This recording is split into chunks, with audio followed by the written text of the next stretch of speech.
tayo sa mga kapatid nating motorista. Tinatayang magkakaroon ng taas presyo sa produktong petrolyo ngayong linggo.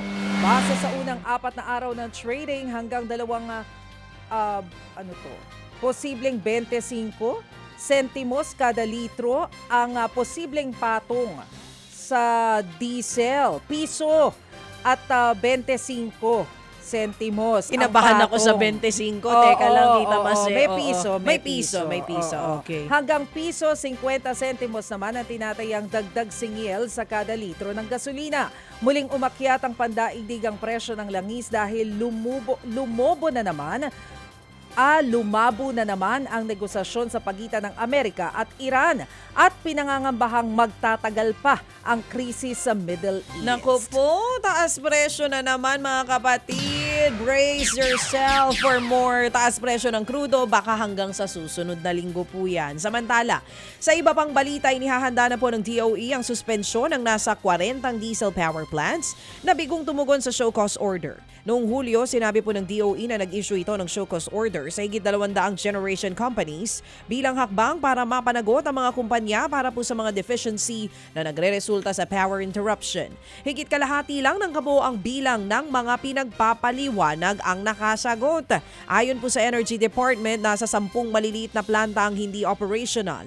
Bukod po sa suspensyon ng mga plantang hindi sumagot, inilalatag na rin ng DOE ang eksaktong timeline para po sa pagpapataw ng multa. Sa ilalim ng isinusulong na alituntunin, bibigyan ng 72 oras ang kumpanya para sagutin ang show cause order sa pamamagitan ng email. Isinusulong din ng DOE ang 3 strikes sa pagpataw ng sanksyon o parusa sa mga pasaway na generation company. Ininspeksyon ni Public Works Secretary Vince Dizon at Cabinet Secretary Benher Abalos ang sitwasyon sa Paumbong at Hagonoy, Bulacan. Kinailangang sumakay ng bangka ng 2 kalihim para silipin ang lagay ng mga residente na naapektuhan ng habagat at bagyong Neneng. Ilang dekada na kasing iniinda ng mga nakatira sa 2 lugar ang pagtaas ng tubig tuwing masama ang panahon. Tiniyak ng DPWH na tututukan nito ang pagsasaayos ng mga sirang flood control project sa lugar. Kukonsulta rin ang pamahalaan sa mga epekto para sa mas pangmatagalang solusyon. Sipag talaga, no? Oo, sayang kaya hindi natin makausap si Sec Vince. Oo eh. Para mahingan din natin na reaksyon. May mga tarpaulin pala dun sa Hagonoy eh. For him? Oo, at saka kay Bakit? PBBM na nagre-request na bisitahin nyo naman ang Hagonoy para makita naman yung sitwasyon dito. Eh baka yun din siguro yung isa sa dahilan. Abay napunta naman din siya agad doon. Oo, ayun no, kumakaway pala kay Sec Vince yung mga tao. Naway mapagbigyan na tayo ngayong linggo ni Sec Vince Dizon. Hindi ko alam kung anong susunod nila iikuti na lugar. Pero sa iba pang balita mga kapatid, abiso po sa mga dadaan sa Ninoy Aquino International Airport, makararanas po ng maikling power interruption ng Terminal 1 hanggang sa Martes.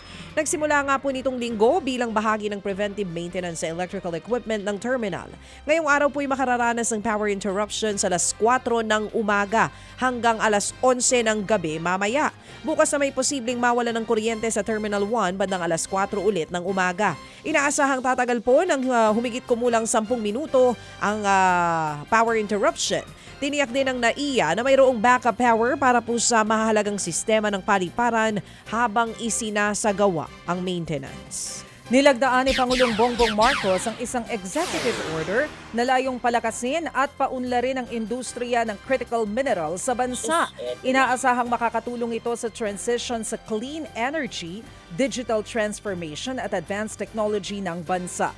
Sa ilalim ng kautusan, bubuo ang gobyerno ng National Policy Framework para sa responsableng pagmimina at pagproseso ng mga produkto mula sa critical minerals. Imbes na umasa sa pag-export ng hilaw na mineral, isinusulong din ang mas mabilis na proseso ng mining permits at pagtatayo ng lokal na processing plant, battery production at iba pang industriyang maaaring magproseso ng raw critical minerals.